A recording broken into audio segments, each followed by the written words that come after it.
You know,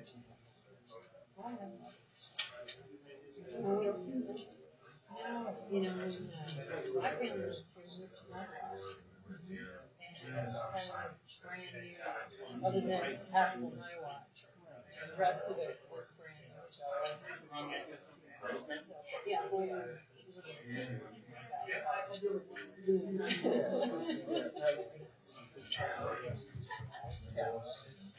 Right by the basement. Amazing. I'll say it's being out in the Check.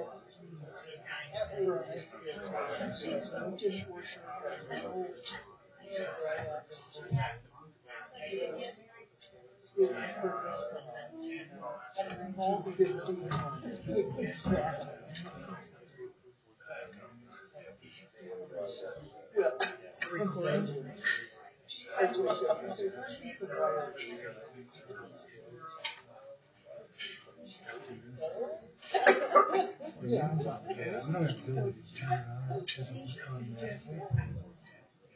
I think he's recording. Okay. Suggest he doesn't do fire. Maybe he wants to pick up the fire in the kitchen and I said I can see my glasses. Yes. Well, in our experience, people would yes, it's that introduction part because it's harder.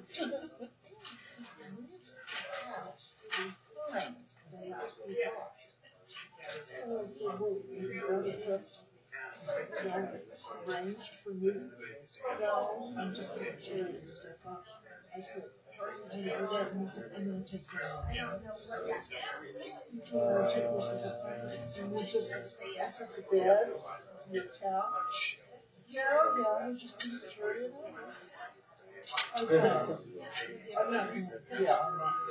Yes. Yeah. Okay. Yes. I wrote a couple of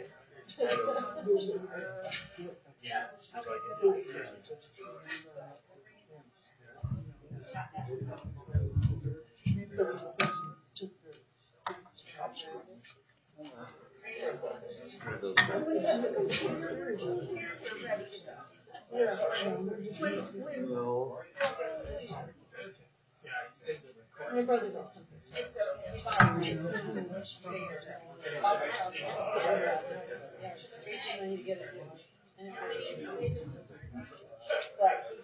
The ocean,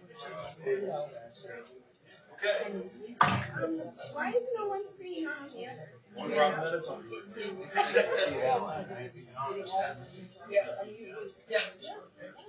Yeah, and he's not handy. And I'd actually say Thank you. I think this person is much better. I think it's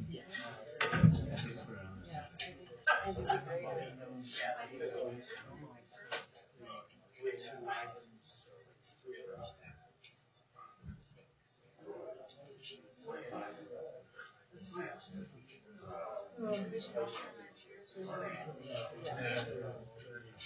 Yeah, when we go to school, we stand in the show. But you know, he's always the most basketball team.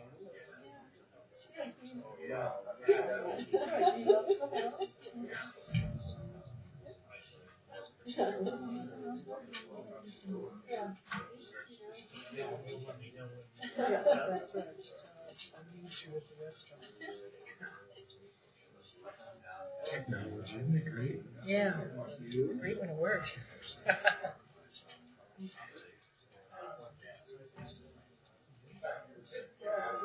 I was ready to. Yeah. Heating up out there.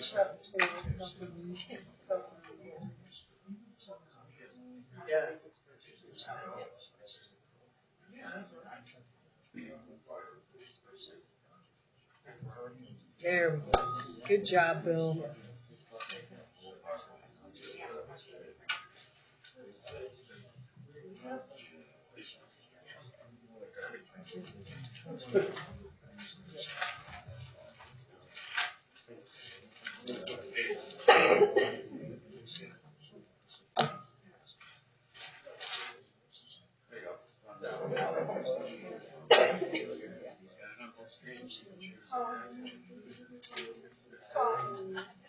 Save announcements for the end.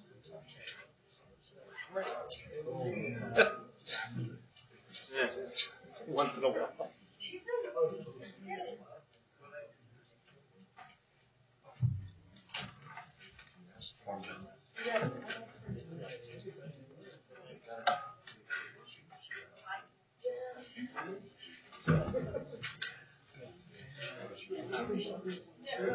Okay.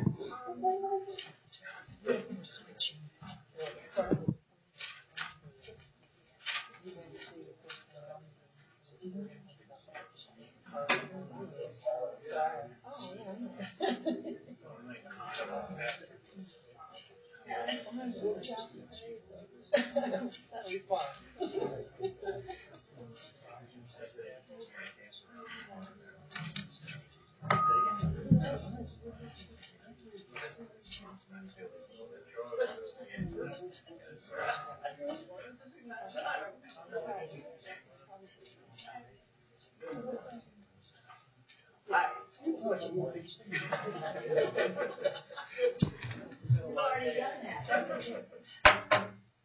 Good evening, everybody. Welcome to the May 16th meeting of the Arapahoe County Planning Commission. We are going to switch our agenda items tonight. We had an issue that we've been asked to do that, so seeing no objection, we're going to make that switch, and we are going to do Copperleaf first. So we are starting with case P16-013, Copperleaf Senior Living Center Final Development Plan. Mr. Skinner.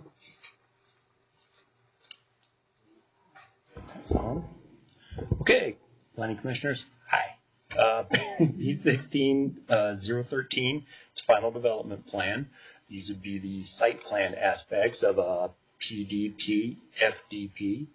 This is inside Copperleaf's preliminary development plan.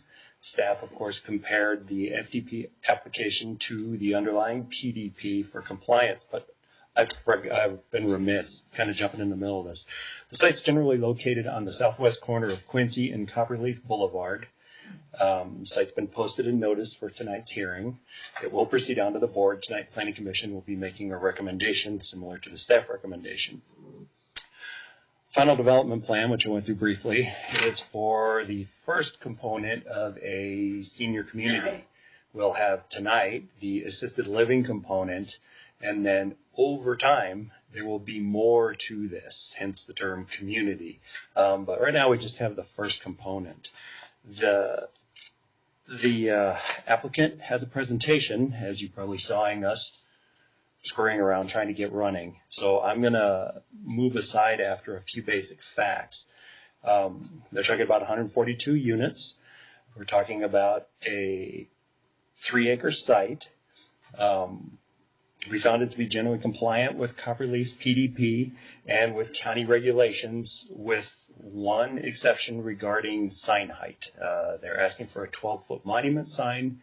As you've heard a couple different cases recently, our sign regulations aren't quite in step with the modern marketplace, and our sign regulations would restrict them to a 6-foot tall monument. Now, being a planned unit development, the board has the option to exceed those regulations.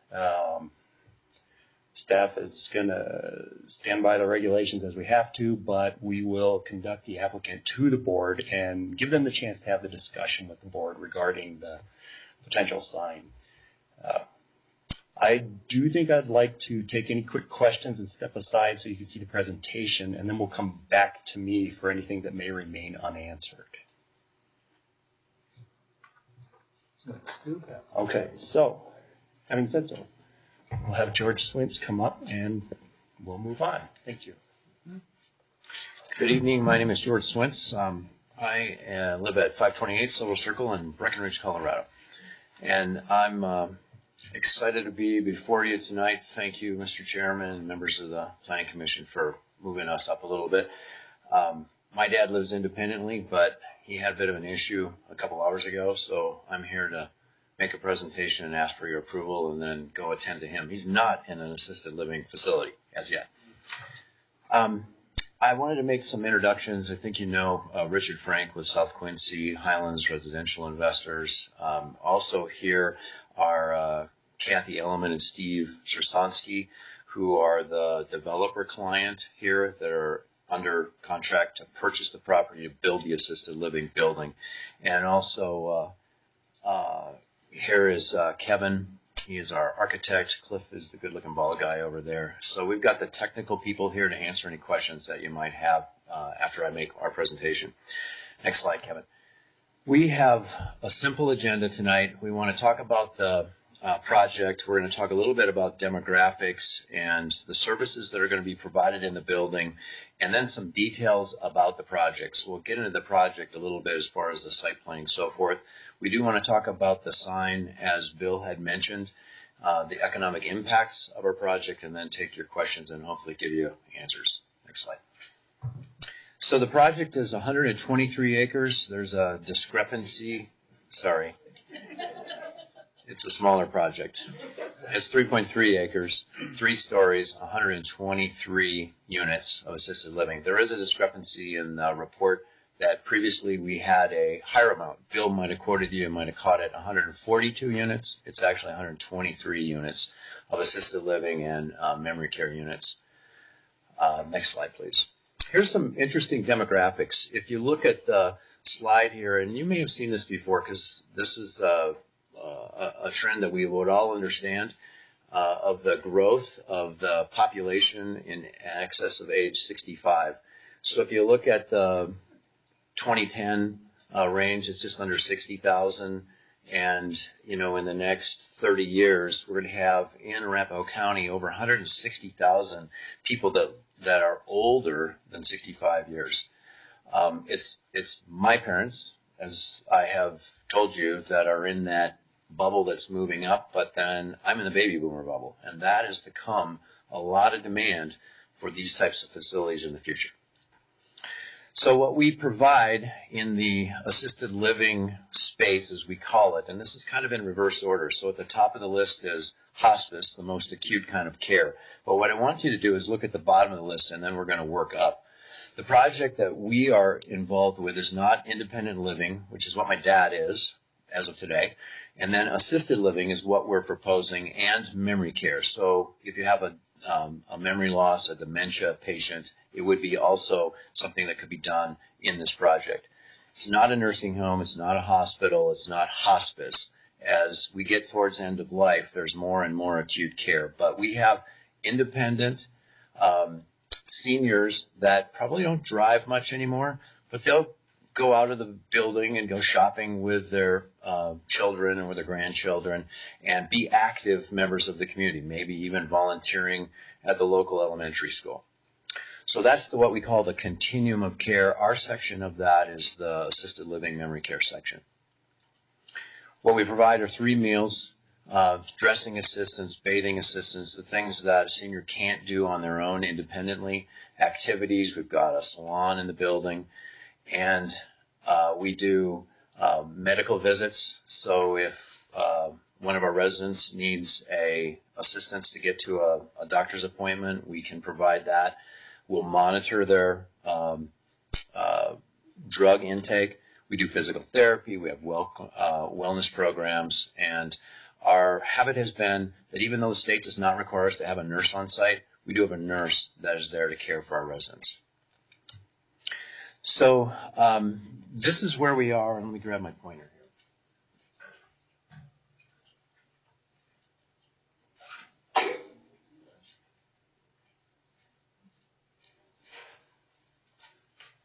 here. In the staff write-up, it basically goes from about here to Piccadilly, which is going to be here.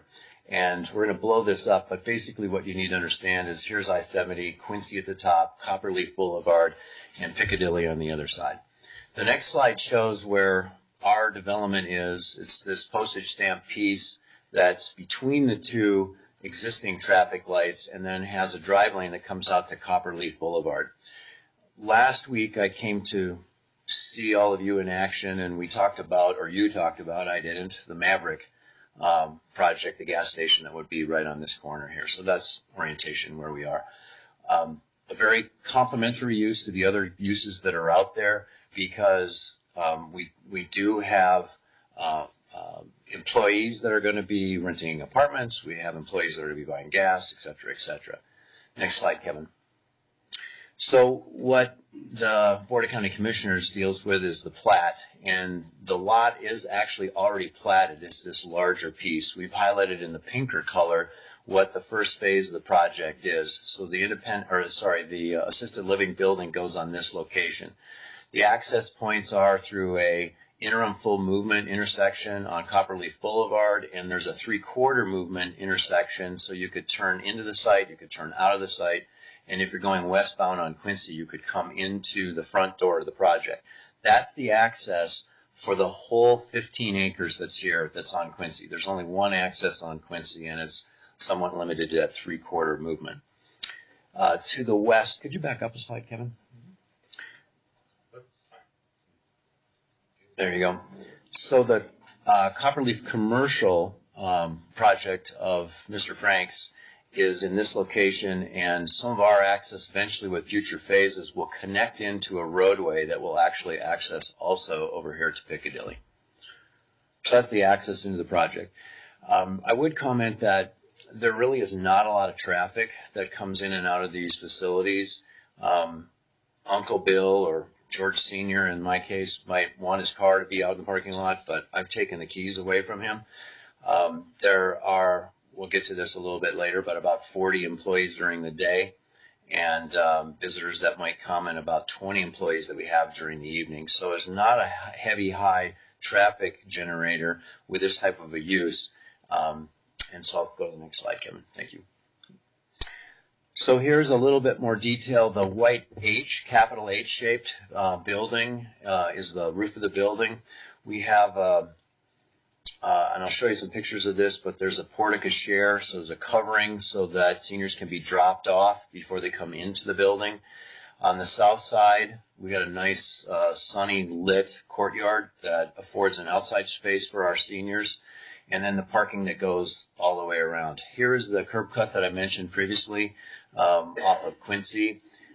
We have anticipated some nice landscaping at the curb cut over here, even though we do not own this site as yet. The drive lane would come in, and we wanted to make sure that there was a nice presentation and entry into our project. Heavily landscaped front of the project, and I'm going to get to a few slides here in a minute with some photographs of this building that's actually been built. First, though, give me the next slide, Kevin. This is an elevation, and we have, that's pretty great, but we have these on the old school foam core boards too if we want to come back to them at some point. So the top elevation is the north elevation, which fronts on Quincy. The southern one is the one that you just showed with the courtyard in the middle. The way the project is finished is with a nice heavy stone base with a couple of elements where it goes up higher, and then a couple of colors of stucco that are above it. And the porte-cochere, you can kind of see the front of it right here. And we'll come back to some photos that'll give you a better idea of what those will look like. Next slide, please. You can read this. You can see the porte-cochere coming out of the front of the building there a little bit.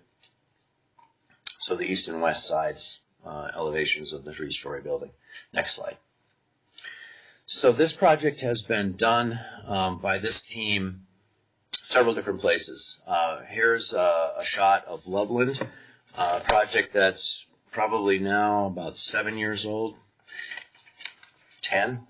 All right, I stand corrected. It's been there a while. Up and functioning, same kind of pattern of use with amenities on the first floor, dining areas, libraries, community spaces, and then a lot more of the units on the second and third floors. This is the courtyard, what it looks like in Loveland. Very similar to what we're planning to do at Copperleaf. The next slide is of the project in Thornton. Again, you'll pick up the porte-cochere in the front of it. The H-shaped pattern works really well because there's a lot of light for the seniors. There's a lot of corner rooms that are in high demand. And aesthetically looks like it fits Colorado. That's what we like to try to do. Next slide. This is a project that's just down the road on E470. This is the Costco in Parker, 470 in the background. So this project is another one that this team has done and is under construction now. You see just the first of the 3 stories there with the porte-cochere happening in the front. This is a single-story building that's memory care that's not in this first phase of our project with the AL building, but it's connected here in the project in Parker. Next slide. Just a different angle of it, the memory care in the back, the courtyard that will be western facing in the project called Crown Point in Parker. Next slide, please. This is a project, again, following somewhat the same pattern, but this is actually in Oklahoma City called Teal Creek, which is where Steve is from, and actually Steve's from here, but Steve resides now in Oklahoma City. So that's a bit about the project. I'm going to sequence quickly now into the other phases. If you give me the next slide, I want to talk about the signage a little bit. And the next slide, please. We have effectively a extended stay hotel for seniors here, in effect. It used to be that seniors would go into a facility for like a 36-month average, sometimes longer, sometimes less, but a 36-month average. What statistics are doing is showing us that the stay is a lot shorter. It's like 18 months. And the reasons for that is that there's a whole new cottage industry that started of home health care, aging in place. Seniors like to stay in their own homes, and they wait for a period of time until they really can't do those things that we do for the residents, and then they would move into it. Why that impacts signage is that it is not put in a tucked away neighborhood. It's on a major thoroughfare. It's got turnover in it, and believe it or not, 50% of the people that inquire about a loved one going into our facility know it because of the location that it's in, and they see it, and then it's visible. So our request here is for a 12-foot tall sign from the grade up. This is representing 6 feet, which is what code would permit now, so you can see the contrast of the two. In theory, tenant 1 is assisted living, tenant 2 might be independent living, tenant 3 might be memory care, skilled nursing, and we do have a site on our plat for an urgent care. So if you need quick services, not just for our residents, but for the whole of this part of Arapahoe County, we hope to have an urgent care facility come on to the project as well. Next slide. The next few slides here are some examples of where this signage has been done, and obviously, as I've said, it's a commercial kind of application. And it's treated with stone on the bottom of it that matches these buildings. The base of ours is going to match the Copperleaf monument signage. If you've seen the Copperleaf projects, in fact, I've got a slide here. Why don't you just go to that, Kevin? Go one more after this. So the stone that's the concept for Copperleaf is utilized throughout our project as well, and in the signage. So it's a cohesive kind of thing. And you can see that this height of a sign is done. There's actually 2 of these at this location, both on opposite sides of the street. And we think it's very aesthetic. We think it's a reasonable request to ask for the 12 feet. Next slide. Economic impact. Obviously, we got to build this this building. It's between 87,000 and 88,000 square feet. It's going to cost about $17 million to build it, not including some of the soft costs and the land. There'll be materials that will be purchased. As I told you previously, there's maybe as many as 60 employees, 35 to 40 during the day, approximately 20 in the evenings. So there's a permanent employee-based jobs that are being created here, who typically are going to want to rent apartments in the close proximity to their work, keeping their commute short. And the last point there is population density. I almost referred to this earlier. Although the seniors aren't probably consuming a lot, they are a driver of attention of their family. So mom and dad, grandkids are going to come. They'll be out for Mother's Day lunch. They'll be out doing some shopping. They'll stop and buy something for dad on their way there. And so there's a concentration of loved ones there, and it's a concentration of economic development. Next slide, please.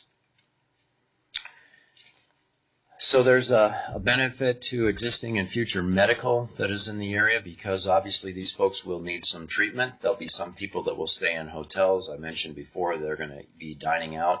Seniors will often want a break from our food, which is quite good, but they'll want a variety and be able to go out for a meal occasionally. And as I had said, they'll shop there.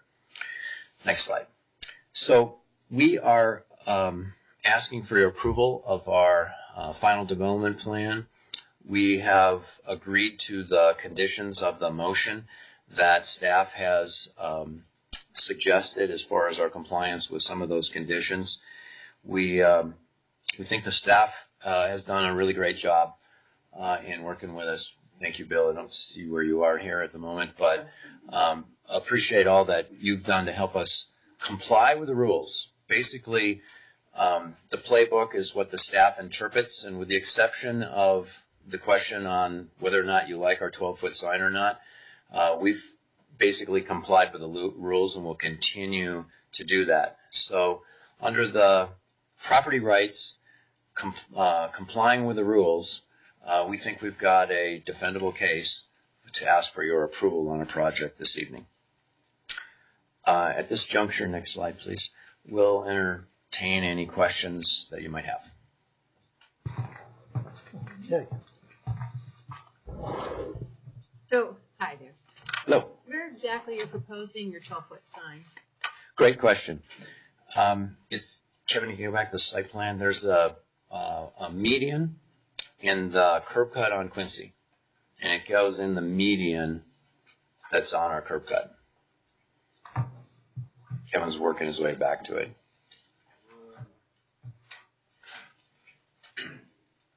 This is what I'm calling the median, and it goes in that location. And it's basically for the 15 acres. Great, thank you. Yeah, sure. I'm sorry I didn't clarify that before.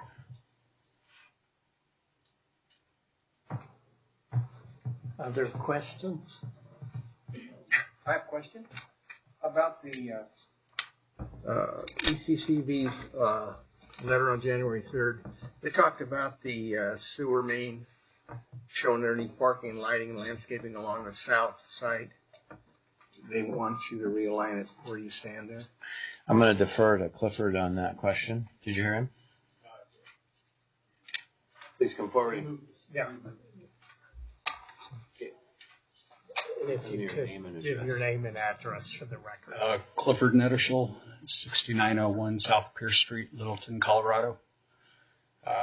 The reference to the sanitary sewer, we moved the sanitary sewer. We moved the horizontal alignment of it. Okay. So, is that has the Plan Commission been notified that, or East Cherry Creek, or did you do it? No, the letter's a bit outdated. We've since made 2 submittals. Oh, okay. Thank you. Thank you. Could you tell me about the other buildings? You said you didn't own this property here on the right, but yet on the plan, I think it said it was going to be a 4-story building. Can you back up a couple? It's not. What? This slide? Yeah, that slide. So the independent living starts here, and basically the continuum of care that I've been talking to you about, it moves from east to west. So independent living, assisted living, nursing could be theoretically on this location. So someone that's still independent could be on the western side of the site and be in close proximity, even though one of the couple might need more care than the other ones. I think you mentioned that the building that you're doing is a 3-story building that will have a slight impact on the view, but then lot 4, I think I read that's a 4-story building, and lot 1 is a 3-story building, so, is The, that correct? I can give you the heights of the buildings. The IL building on lot 4 is 47 feet to the top. Our building's 50 feet to the top. Okay. And the building that's over here, because of the grade, it slopes down. It's only 23 feet. Okay, so the western view, Yeah, the lot homes. 4 won't have anything, because it's the shorter building, right? Actually, this is shorter, so these will see over the top of it. Right, no, lot 3 will see over it, but lot 4, when you build lot 4, they won't see anything. Yeah, and the views of the Rockies kind of go all the way this way. I mean, from Okay. this site way out east, the Front Range is just very expansive. Okay, all right. And do you know who Douglas Giacomo is? I do not. Says my wife and I are not in favor of this development. Huh? Yeah, I just wondered who that is. Do they live there? Do they We have to, drive by? I mean, Bill, for the planning commission again, staff had to make some assumptions on this. It came to us in an email. At the bottom of their email, it looks like the information was conveyed to them through the Tollgate Homeowners Association? Tollgate or Tallgrass? Just a second. Tallgrass. Thank you. My entire morning was Tollgate. Through Tallgrass. So Tallgrass is across the street to the north and west of the site. I don't think their concern is probably about views. I think just generally they may be opposed to more development in the area. But like I say, that's a staff assumption. okay, thank you. I'm really ambivalent about this sign. Are you going to, when this is built, build the sidewalk all the way along Quincy from Copperleaf down Give me this. to Maverick? I think we had a similar issue with the sidewalk for the KB homes and Yeah. wanted to get the sidewalk built all the way up. Now will it go all the way across and then come back down? Yeah, right now it comes around the corner a little bit because of the monument sign that was put on a tract, which is called Tract A here. We put it in on the frontage and kind of meander it as it is. But obviously the intention is that this is all connected, yes. But you're not planning to do that now? No, only the parts that you see that are here on Copperleaf and the section that's an extension of our property line that would go north-south here to here. It really seems like it makes sense to put the sidewalk all the way through at this point, just like it was done with the KB home site on the left side. That there needs to be that movement and ability for people to move. Yeah, maybe when Richard Frank has an opportunity to talk about it, because his site is over here on the commercial aspect of it, so it wouldn't connect to KB Homes. KB Homes is Right, it's below down in the hill, right? But it will connect to the commercial. You're right. I'm lost. So you're saying that eventually you'll go along and you'll be able to go to the 7-Eleven and... Yes. Because Quincy is here, it'll go across out of the picture to the left over to where the Maverick is that you approved 2 weeks ago. So if you did that, then the people could get on their wheelchairs and walk from there to the 7-Eleven. Right. Before you built out either one on either side. So like, when are you planning on doing that?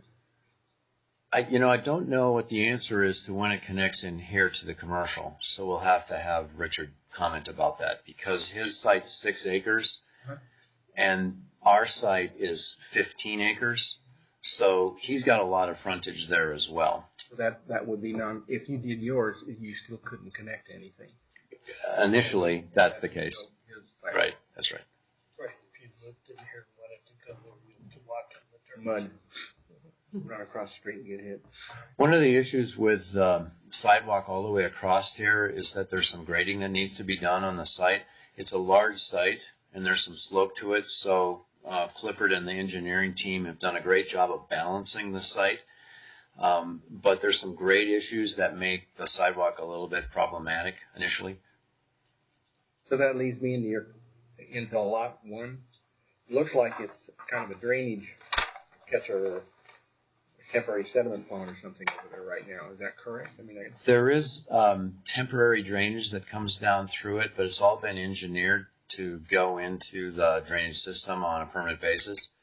Not now, but when you build, what will you do? Fill that? It's 5835 and it needs to go up to like 5850. Yeah, it will be filled. So you'll fill it. I'm right in saying that. The building will sit down a little bit. Yes, sir. Yes, it's temporary, not retention. We're not holding the water there. We're detaining it. Right. Yes. Thank you. Mm-hmm. You're welcome. Yes.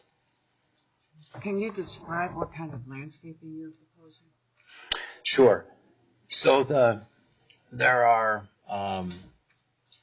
deciduous trees that are shown in the lighter colors, and the red colors are more of an evergreen tree. What you really lose in the scope of this is just the hundreds of smaller plant materials that are shrubs, if you will, that we put up against the building, less water around our foundation.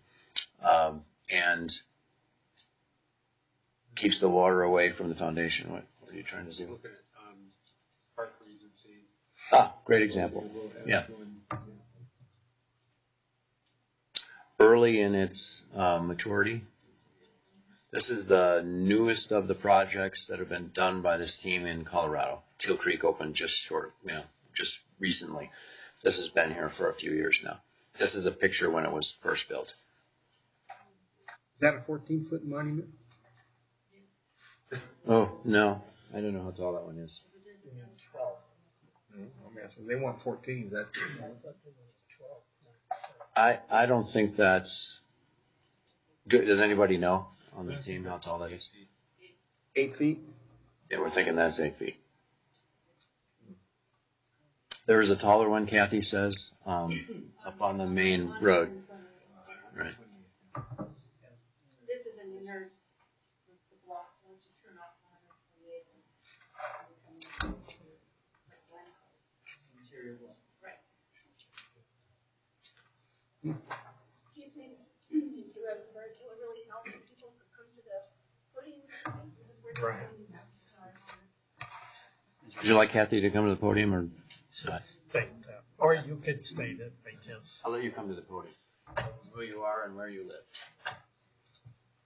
Where your business is. Hi, I'm Kathy Ellman, one of the developers. I live in Evergreen, Colorado at 263 Barrows Ranch Road. This particular project is, the hard corner would be Holly and 128th and Thornton. And so 128th is the large main through street.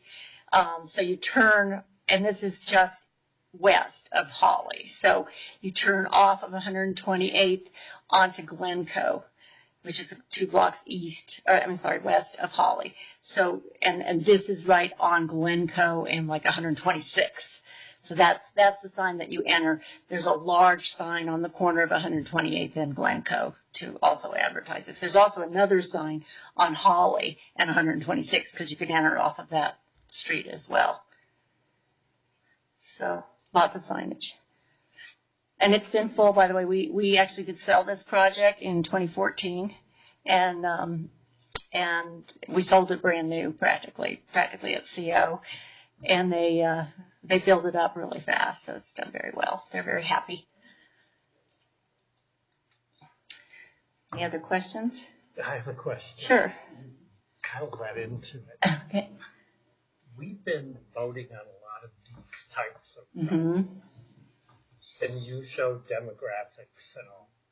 Are these places filling up? I mean, They are. Building, figuring in 10 years. Well, that too, you know. I mean, our first one that we built in Loveland that you saw pictures of, we held that one 8 years before we sold it, and went through the entire recession with it. Yeah, and yet we were able to keep it at about 90% full the entire time. The owner of that one now also has it at 100% full, so they're very happy.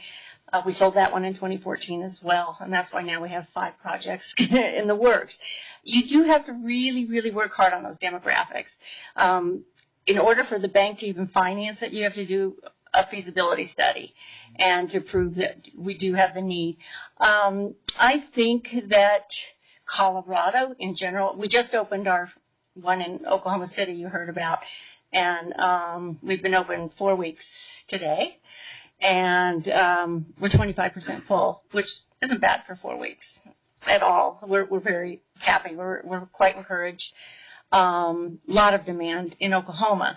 I see the demand diminishing a little bit in Colorado.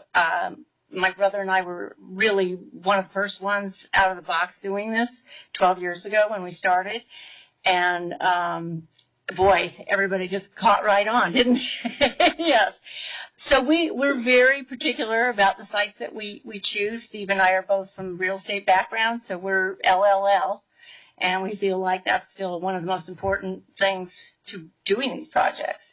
And so far, we've been proved right by that. So I think because this one probably won't end up coming out of the ground until late this year if you approve it, or early next year, if we have no weather like we did this past year in January and February, we might be able to actually really do some construction in those months. And so it won't open until 2019. And so we see that as a positive, to be honest with you, because we think there is a lot of saturation happening right now, with a lot of new facilities opening in 2017. We do see it tapering off in 2018 and 2019. And that's also through the feasibility studies that we've had done and updated as we've moved along in these projects, because they take, 2 to 4 years to get built. We started with Richard. Richard owns the land. We started with him 2 years ago on this project. So, and it won't be done for another 1.5 years, probably. So it's 3.5 years from start to finish. A lot of work, a lot of time. And, but I think 2019 is going to be a perfect time to open this project. So, and hopefully in between, in the next 1.5 years, we will be able to plan and get you all to approve the future, the future development of this whole site. So, that is one of the things that the feasibility studies do show now. We talked about aging in place. That's one of the things that a lot of people want. They want to be able to just stay in one grouping at least. A lot of places have these buy-ins. I don't think we'll do that here unless, it turns out to be the right thing to do. But they give a deposit so that they can be assured to have a room to go from independent to assisted to memory care. Just answer the question. Okay. Well, it's all about development. Okay. So, all right.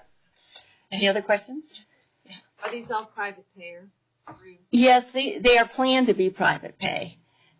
Originally, we were going to do a HUD loan on this, and they do require you to at least keep some rooms for, not necessarily Medicaid, but for people who can't afford as much as the private pay. But it is planned to be private pay. So no Medicaid. We did Medicaid in our Loveland facility, and we did just fine with it. And it filled the building up, and no one knew who was Medicaid and who wasn't. Everyone was treated the same, and it worked beautifully. So we're not ruling it out. How about the nurse? We keep a full-time nurse at all of our facilities, an RN. I got confused with the. Yeah, you are not required to in assisted living. Yeah, but we have always felt it's a real benefit to our residents. Great. Anything else? So is Mr. Frank going to speak? Do you want to come up, Richard, and talk about the sidewalk? Yeah, I would like to. From yours to ours. Let me move this out of this right here. Thank you.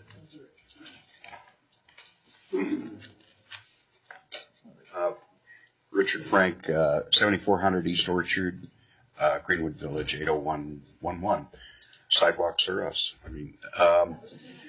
I think we agreed to build the sidewalk along the entire frontage. I can't remember on the commercial. We were just here last week. and I don't remember. But there are topo issues with theirs. The piece in front of the commercial is flat, and their piece is got quite a bit of topo to it because the building's stepped down. So I don't know how feasible it is to build the sidewalk all the way across in the beginning.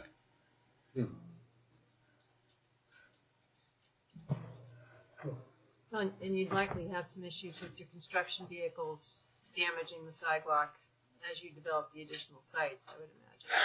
Well, the construction will probably enter off of Copperleaf, some off of Quincy. Any other? I think to not have the sidewalk go from the retail to there at a minimum, because as I said, I think it should just go all the way across the front and come down to the entrance at this point.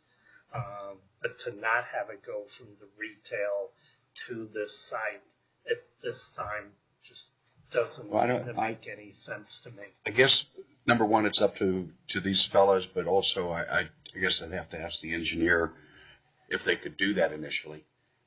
Yeah, and I think Richard was pointing out this. I'm Steve Sursonsky. I'm another one of the partners. I now live in Oklahoma City, but this is my alma mater. You know, since I was 1 year old, I lived here. There's 22 feet of drop from where the entrance sign is to the other end of the property, and then this back corner is even lower. So it's pretty critical. It probably would have to swirl back and forth and do all sorts of things to be handicap available for handicapped people to travel it, even with a 3-wheel cart. Which some of these people get pretty good at racing those things around. But I wanted to tell you that in our facility right now, we're trying to get people to be active, to go out and do things. And out in Oklahoma City, we have a university right next door, and they've agreed to open up all of their activities to the seniors and rope off an area that's handicap accessible. And we have a bus that can take them over there. And guess what? Nobody wants to go. They want everything brought to them there. In Loveland, when we were full there, we had 6 cars that belonged to residents. 3 of them moved, we think. So 3 we know definitely never moved. So it's more like a cruise line, and you don't get off the boat. And we, as much as we encourage them to do so. So it's just the activities within the building they like to do. And I hate to admit it, but unless their kids come and take them out, they typically aren't going. So I have a question. Did your group have engineers that have done some preliminary work on the overlotting of a lot of work? Lot 1? Yes, actually we did a master plan for the site, which changed quite a few times, but to try to figure out how to fit it on there. And I think we've overplanned Lot 1, and we'll probably cut that back a little bit. The urgent care is a wish list thing, so the IL building, and I did want to point out that I forget who said that was a 4-story building. It's a 3-story, but there is a lower level that's a walkout. So if you look at it from the lower side, it's going to look like a 4-story building. So you're not wrong, but legally it's a 3-story building. So is your engineer here tonight? We could ask. Well, our civil engineer is here. Is that what? Yes, I want. That's the guy who's going to be doing all the topographical. Yeah. I want to find out if he can build a sidewalk. So to the west, we've coordinated with Richard Frank's engineer to get it to line up horizontally and vertically. And then as it goes to the east, we're working on it, so tie in horizontally and vertically to the existing walk that's at the intersection of Copperleaf and Quincy. So is it your opinion that you are not able to build that sidewalk before that Lot 1 is built? From an engineering point of view, it works. It follows street grade, so there's some areas where it may exceed 5% in horizontal slope, but it does follow street grade. So, can you do it? Could you do it? Can it be built? Can it be built? It can be built. Thank you. That's the question. That's the question. Whether they want to build it, ask Well, them. it can be built. So the follow-on question is that the whole northern part of the site, not the lower part down here, would have to be overlap graded to be able to do that because of the slope that Mr. Susansky said drops so much from here down to here. So it's a matter of, do you put the cost of the overlotting in that first site so that you can build the sidewalk? So are you saying that to build that sidewalk, you have to overlap the whole lot 1? I don't know, Clifford, you'd have to come back and answer that question. I don't think so. It'd be 1 and 2. Well, we want to at least go to the. We'd have to grade some areas on the site that are outside this FDP scope. But what I'm questioning is, to build that sidewalk, I don't believe you have to overlap the whole lot 1. All you have to do is work on the top side, that you'll have all engineered, you'll know what to do, you know your grades and. I would agree. We don't have to overlap the entire site. Because that's a huge thing. But we need to come off the curb. Right. And we need to get the grades to tie in. Right. There's a bit of grade on that side. You can do it. It can be done. You bet. Thank you for the confidence.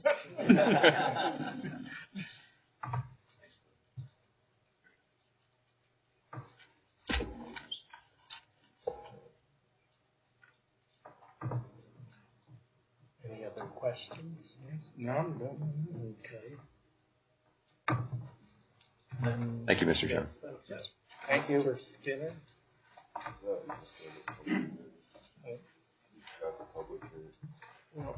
Mr. Skinner hadn't used the public forum. I So I didn't know, you said you want to come up after they came up. I appreciate the opportunity. I really don't feel like there's a lot I can add to it, except the staff recommendation has been for approval. The one email that we have was the only, I would say, negative, non-technical issue. You know, they had the issue with ECCB, which they worked out. We have taken some direction from the last time I was in front of you, and we've built the conditions in to include the fire department's concerns. Thank you for that last time. They're in this one. We won't have to go back and add them retroactively. So as far as non-technical direction that I'm sure they had every intention of complying with anyway, we had the one negative email. But aside from that, appears to be fairly uncontroversial. Now that's probably because it's largely surrounded by undeveloped lots at this point in time. Yes, ma'am. And the only concern in your staff report was the variation on the height of the sign. That was the only thing where staff was in a bit of a quandary, and you know, we couldn't say they fully complied with everything we put in front of them. Thank you. Are there any bus stops near this site? Bus stops. I know there's bus service on Quincy, but I believe the stops are a fair distance west of here. I think George has an answer for you, though. It's out of your report. It's down here. Very good. Okay, so Jason had added some information for me in the last edit to this. We have service on Quincy at Reservoir Road, which is about 1.7 miles to the west. And then we have one at the intersection of South Piccadilly Street and East Shenango, which is about 1.5 miles away. One thing we did see in the last week's hearings? Anyway, we saw someone in Tallgrass ask for, could the county talk to RTD about additional stops, and we're willing to do that. Well, I think one thing that was pointed out 2 weeks ago that's a positive for this development is you have families that live in Copperleaf who, based on proximity, if they're caring for an older parent or a relative, they would look to this site because of its proximity. And I think it would be great for those who are independent to be able to catch the bus without having to figure out how to get a mile down the street. Okay, so what I'm hearing is staff needs to look to RTD and see what we can do about getting a stop closer, perhaps even right out front. But this is not independent. But assisted is still, independent, generally carless sort of.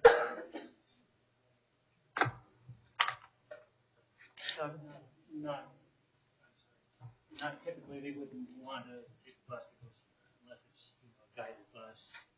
But Right, like accept a ride potentially or something like that. Okay. I want to think about shutting. Your Commissioner Lazarus's point is not lost on me either. That was one of the things I had in mind. The trend to distribute things like this amongst residential communities, I only see that as positive. Mm-hmm. Anything else for me? Okay. Let's go to the public hearing. And, at this point, we will open the public hearing. If there is anyone from the public who would like to address the Planning Commission, please come forward now. Seeing none, we will close the public hearing and bring this back to the Planning Commission for discussion and motion. Discussion. Sidewalk. That's a biggie. I would like to see a sidewalk. And I agree. I have a concern about the doubling of the sign height. I think we have, the code has been applied in other situations and it should not always have a variation. I'm wondering about these other, I guess the Maverick Station. I wonder how tall their sign is. I forgot. Does anybody know? I don't remember. I don't either. I mean, I wonder what's precedent. Because I don't remember us I don't either. discussing it being different. The Maverick station is a little different because it has a gas canopy that's way up there. Okay. And they have signs. Okay, that does it. Thanks. Yes, thank you for clarifying that. Yeah.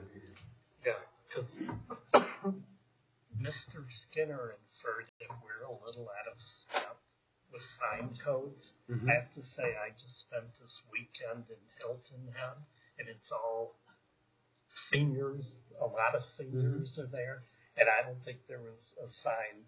I'm not sure they were 6 feet. They maybe were shorter. Mm-hmm. Really? The entire area there. And I mean, yeah, I don't know. I'm kind of like, if that's the code. I know we had discussions when we did consider the signs in Inverness, and the whole thing was to get close to Dry Creek, and they were the monument sign on the divider, and you have. It is on. But then you have difficulty with drivers. I don't think it's necessary. So it sounds like what we decide on the signage, a set of precedents for any further signage. We are, if we do. There. What do others think? It's fine. I'm ambivalent about it. I apologize I didn't ask this question, but I did notice the trees are a little small as far as what's being planted initially. 1.5 inch caliper, I believe, is on the deciduous and 6 feet on the pines. Wonder if we could go a little bigger. Residential usually think it's about 2.5. Just saying. Nothing to speak to that. Richard, that's for you. Thank you. I lost last time, so I'm not going to comment. Very good. Whatever. Yeah, She's serious. okay. Yeah, Too many I'd like small to see. I bushes mean, do not make land. the Thornton picture did strike me as it looked very immature in the landscaping. Right. And it takes a while for that to mature. It's brand new, but the landscaping meets or exceeds Planning Commission. the code. Yeah. Oh, do I? Yes, sure. Because we had already closed everything. We had no one from the public speak anyway. Yeah. So, Okay. yeah. I was just going to say the landscaping meets or exceeds the code. So, and yeah, in the first few years they are small, but they get big. How many times have we heard that? Huh? Mr. Chairman, what kind of order do you want to take? Because I have a couple of comments to your questions as well that I didn't get to address. Go ahead. Okay, sorry. It would seem as though we're losing the issue of this commercial aspect of the sign, and a 12-foot sign is, the ceiling here, probably over there, is 10 feet probably.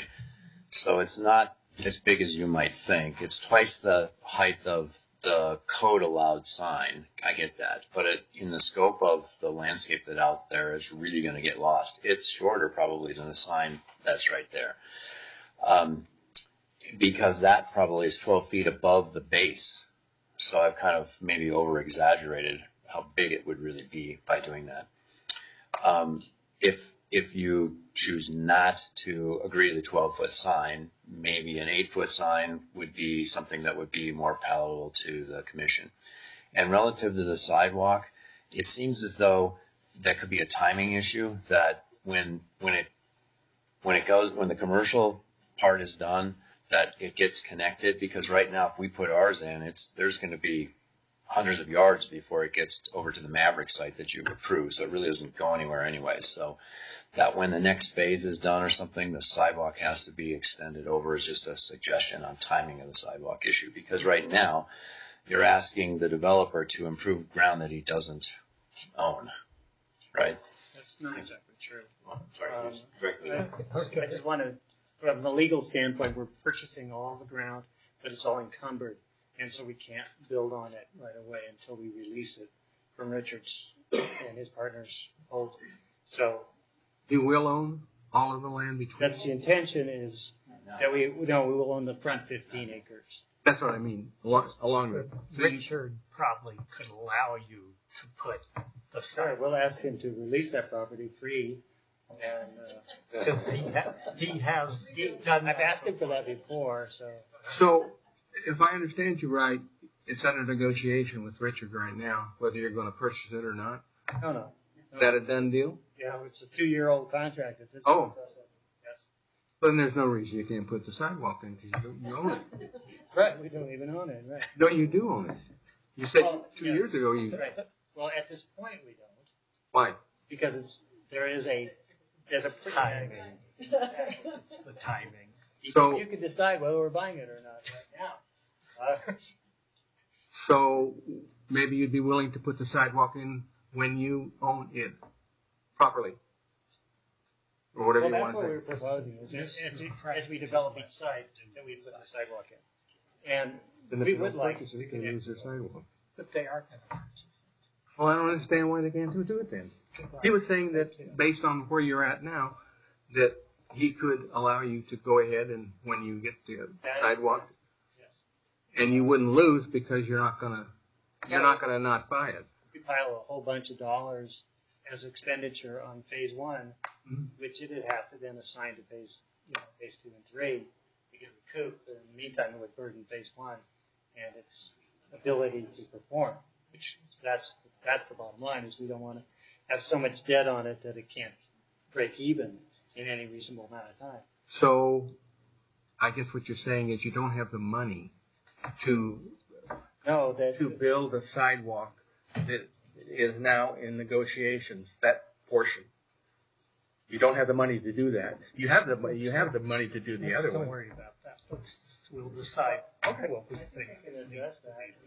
Okay. It is a question of economics. Yeah. And if you overburden a project too much with too much expense up front, it'll fail because it won't be able to get enough income to support itself. Okay, I understand.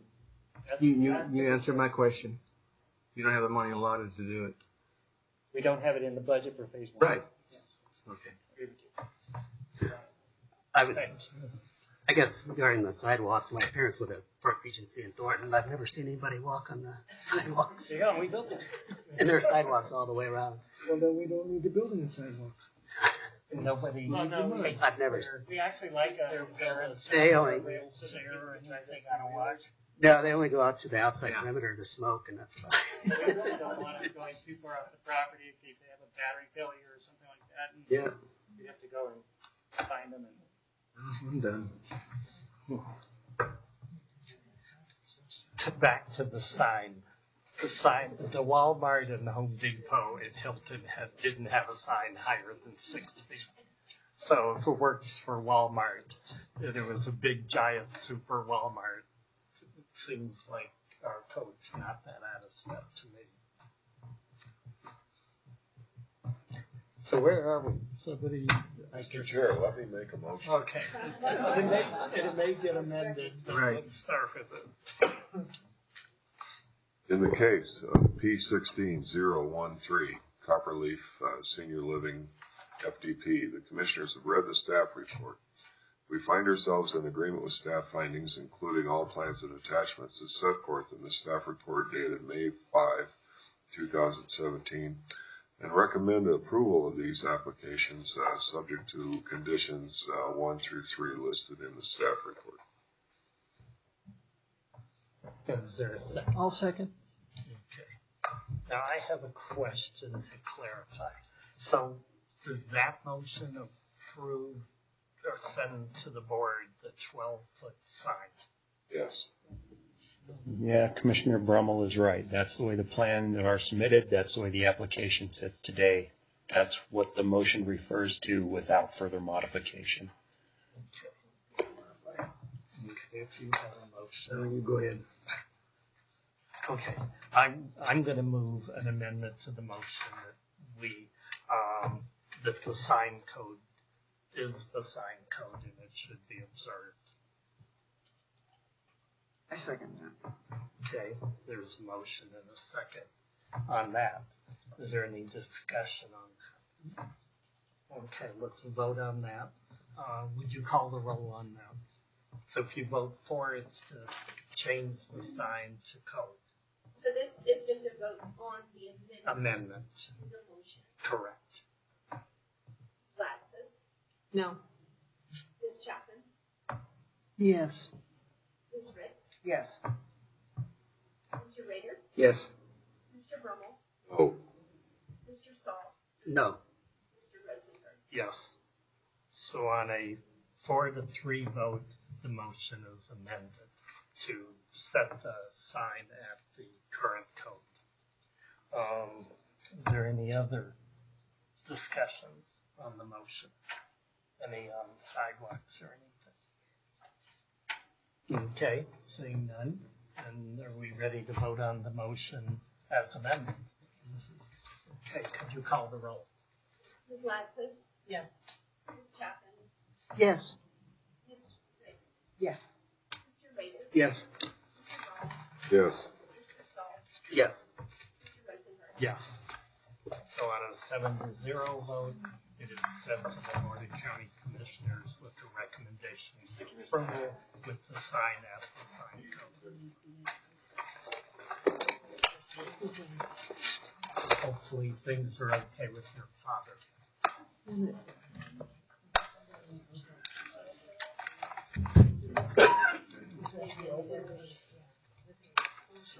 I think we need to change some of the So then we need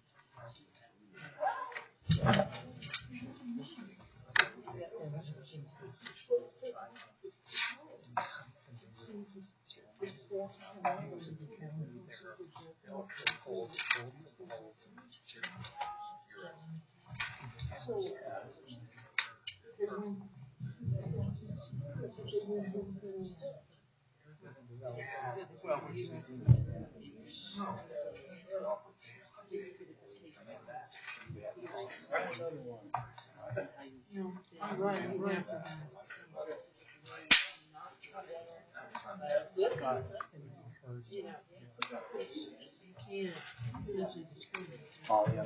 I'm just going to go ahead and plug it in case we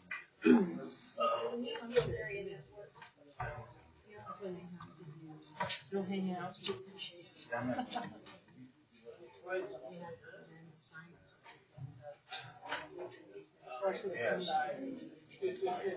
They can basically grassroots up and down, don't they?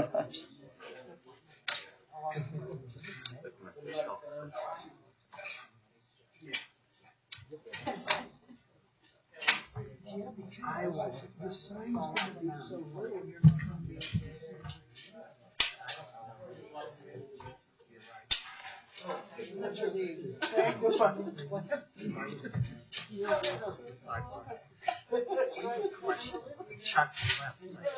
How much sidewalks cost to build? I don't know. I mean, we've had this issue before about sidewalks. Like, how much do they cost if they're such a big deal?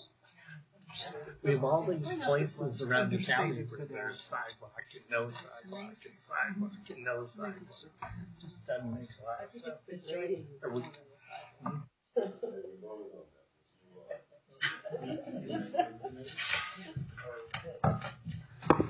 We will now go to case number L16-708, Valencia Service Center Field Area Network Project Location and Extent Plan. Good evening, Commissioners. Molly Richard Larson, Senior Planner with the Public Works Department. The applicant has provided staff with Forms A and B and an affidavit of notification of adjacent property or landowners. This satisfies the county's notification requirements. Public Service Company of Colorado proposes to construct a 190-foot tall monopole with 3 wireless non-commercial antenna. A 5-foot lightning rod will be mounted on the top of the pole for an overall height of 195 feet. The structure is to be situated on the 9.6-acre Valencia Service Center property, which is located at 2070 South Valencia Street. This parcel is zoned I-1. The proposed antenna array is one of many that Public Service is installing throughout the Denver metropolitan area, and together they will comprise of Public Service's new field area network, which is called FAN. The purpose of FAN is to provide a new, intelligent, integrated grid called the Advanced Grid that allows control centers to respond to changing grid conditions, providing more efficient service, and to better manage outages. This proposal complies with the land use designation and goals and policies set by the Comprehensive Plan and Chapter 13-700 of the Land Development Code. Based on the findings of the staff report, staff is recommending approval with conditions. This concludes my presentation, and if you have any questions for me at this time, I'm more than happy to answer them. The applicant is also here. He's prepared to do a presentation if you'd like. If not, he's willing to answer just some questions. Did we have any neighbors that want to bury the... No. We didn't get any response from any adjacent property owners on this. Okay, I'm just wondering if they wanted to bury it. No. So I'll turn it over to the applicant. I'm not sure we need a presentation on this. I'm wondering if we could just see if there are any questions and move to. Yeah, I actually agree with that. Thank you. I had sent an email earlier today to that effect. Are there any questions on this? Seeing none, we will go to the public hearing and open it. Is there anyone from the public who would like to address the Planning Commission about burying the antenna? Nope. Seeing none, we will close the public hearing and bring it back to Planning Commission for discussion. It sounds like you're ready to make a motion. Yes. I'd like to make a motion in the case of L16-008 Valencia Service Center Field Area Network Project / Location and Extent. The Planning Commissioners have reviewed the staff report, including all exhibits and attachments. I hereby move to approve this application based on the findings in the staff report, subject to the following conditions 1 and 2 as presented by the Planning Commission staff. Okay, we have a motion by Ms. Chaffin. Is there a second? If that's the second, is there any discussion? Seeing no discussion, all in favor say aye. Aye. Anyone opposed? None. It approved unanimously. Sorry you had to wait. Yeah. Thank you very much.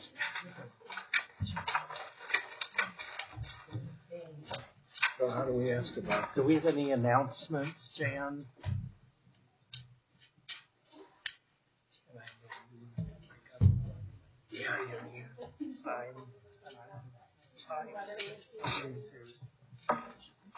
And I know there's some commissioners who have some comments. Okay, would you like to do that first? Sure. How can we change the landscape tree sizes required by the county? We just go through the process to amend the landscape code. That is something that we plan to look at. As I think you know, we have Clarion under contract doing some work for us. Just because of our workload, our increased workload, decreased staff, etc., we're pretty behind on that project just because we've had a difficult time getting the staff resources to commit. But we met with Clarion last week. They don't really want to move forward on the development standards until we get the work that they've already completed, reviewed, and adopted. And that includes a reorganization of the code and some new residential zone districts. The reason for that being they'll wind up having to rewrite the thing. They'll have to write it twice. They have to write it to fit into our current code if we do it now versus just writing it one time to fit into the reorganized code. But, that's a public process. It goes through hearings with you and with the commissioners, so it's hard for staff to just say, oh yeah, it's good to go, start writing. They would like to have that confidence that that structure is in place before they start working on the development standards, which could include landscaping, lighting, design standards, any number of things. One thing that Clarion is planning on moving forward with in the short term is our sign regulations because of the Reed v. Gilbert decision on content neutrality. There have been some different interpretations as to whether jurisdictions want to stick with the strict Supreme Court decision, which was on temporary signage, versus going to a broader expectation that this will eventually apply to most kinds of signage. We're taking a little bit of a middle of the road approach.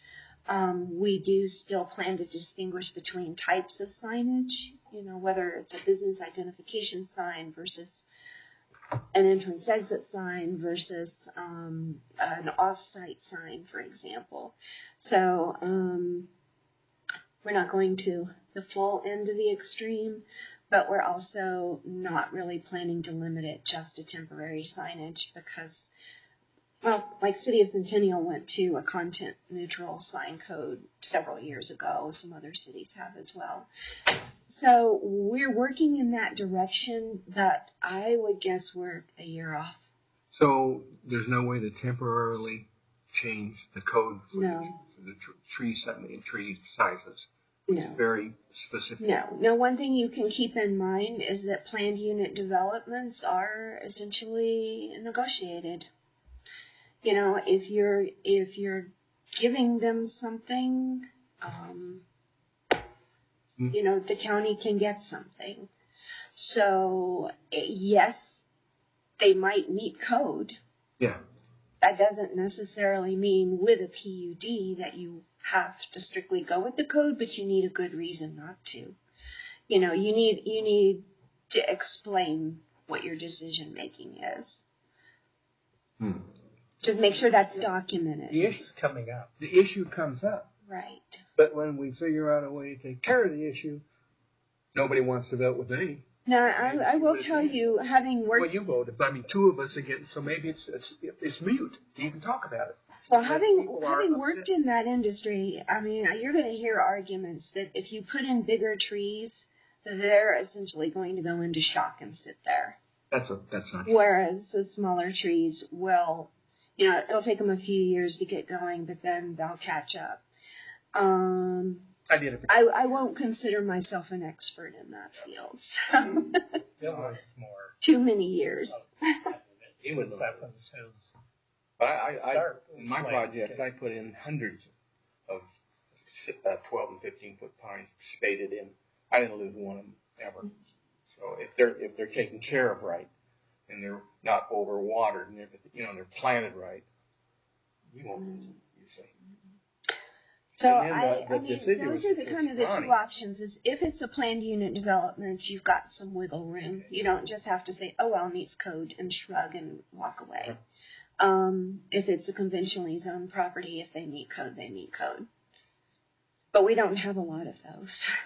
Maybe staff needs to be negotiating that and telling people there's been a lot of But there's that expectation. and planning commission about it. And Certainly, we could do that. make it That might easier help. if they came and said, "Oh, we've exceeded code and done this."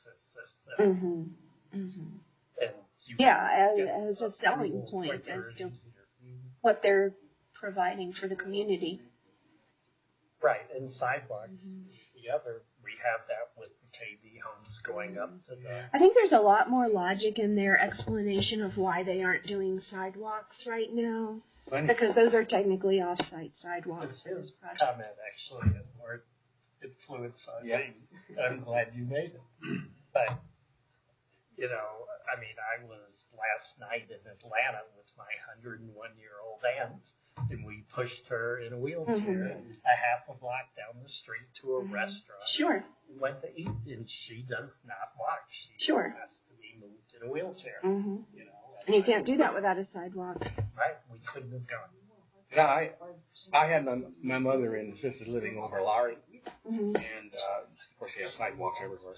But believe me, the people got up and walked. There were people that walked every day when I wouldn't go. Yeah, my mother lived in a little bit more of a rural setting that there were people out essentially doing laps in the parking lot with their walkers every afternoon. So it depends, I guess, on the people in the place. Well, They I should have think it. they need to consider connectivity from the standpoint of when people come to visit. You know, possibly if we're looking at more of these embedded in residential neighborhoods, which I think they should be, so that they're connected to people and they're not these islands, then other people can walk to these facilities on the sidewalk or take the bus, so that they're more connected to the community. Yeah, if their families live nearby, they shouldn't have to get in a car to go. Yeah, or true. walk through the mud. Mm-hmm. And that is an issue that I did beat on them about. Did you? That I really want to see this sidewalk go all the way from Carpetleaf Boulevard all the way across to Piccadilly when you start putting in the first developments. Right. And they were resolute. So I don't want you to think we just turned a blind eye on that. I think I brought that up. I first talked to the man in the blue blazer, George Swintz. I first talked to him in our lobby probably over a year and a half ago about the very first inklings of this. And myself and the engineering staff have been constantly picking about the complete sidewalk frontage, and we just could not get them to do it. And we have that all over a lot of places in the county where there's sidewalk and no sidewalk and then sidewalk and then I don't want to go to the sidewalk at all. Yeah. It doesn't go anywhere.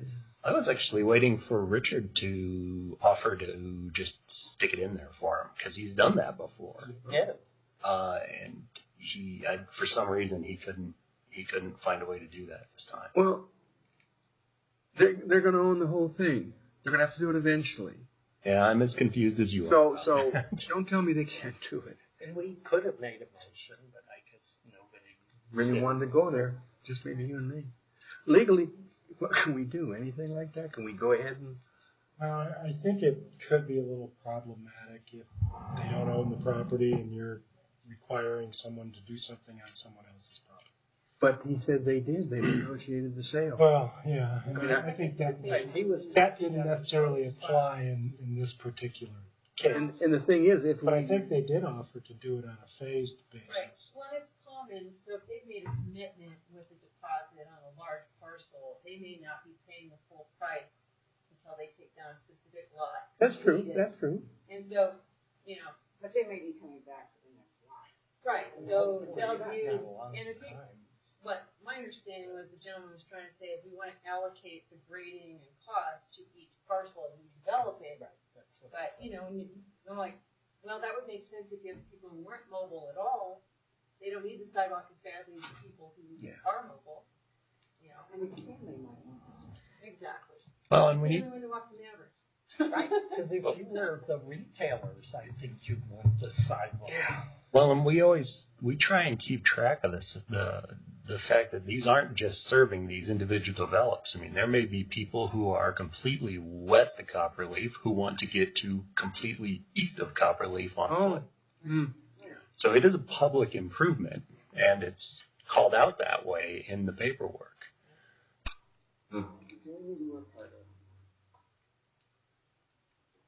Yeah, I thought there was some discussion and people wanted to have. Well, we can, when we send this on to the board in the board summary report, we can note that the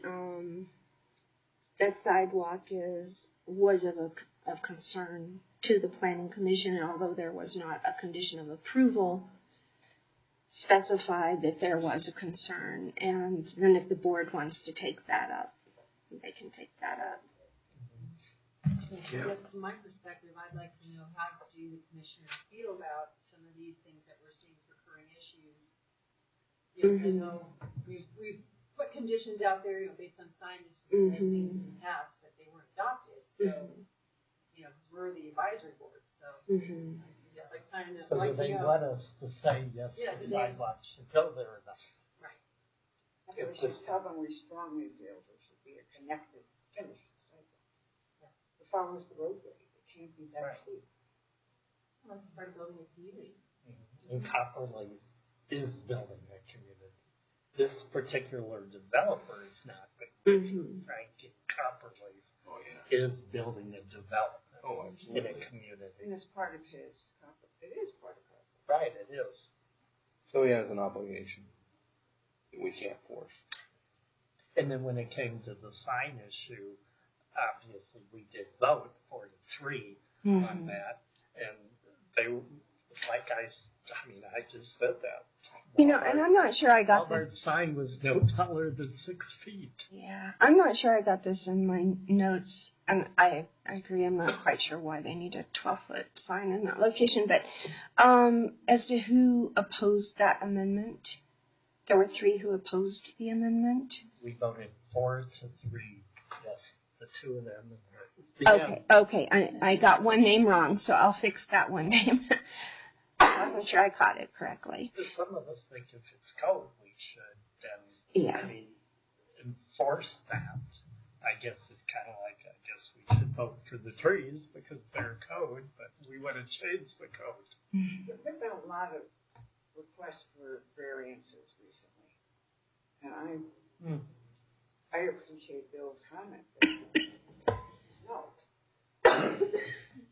Relative can't to keep the making exceptions to what code and PUD, the code does provide that the PUD can't vary the sign provisions. So in this case, it sounds their PUD didn't really have any signage, requirements identified. Is that correct? and it defaults to the PUD, but it can be changed at the PDP or the FDP stage. If it's silent, then it defaults to code.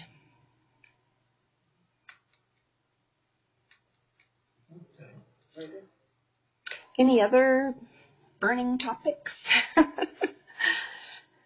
The other announcement I wanted to make was just to remind you that we do have a special meeting next week. Same time, same location. And we appreciate your willingness to be here for that. And then I handed out something tonight. It doesn't have the website on it. I think it was kind of intended for county employees, but if you have an interest in signing up on the Arapahoe County team for Bike to Work Day, I'll be happy to get you the website address and see how we get our planning commission signed up. But thank you for being here, and thank you for being flexible with the schedule this evening and with the extra meeting next week. And I think that's about all we have. I'll give you a little update. Jason and I have just been kind of alternately buried. He was out for a while. I was out for a while. And so we haven't made as much progress as we would like on evaluating these 77 applications that were forwarded to us for filling our position that Sherman left us when he retired. We're glad to have him working part-time to help us out some, but we are working on getting that filled, and hopefully we'll start setting up interviews next week. Yeah. Occasionally I walk into Bill and Molly's offices and just make sure they're still breathing, still working for us. Yeah. Thank you.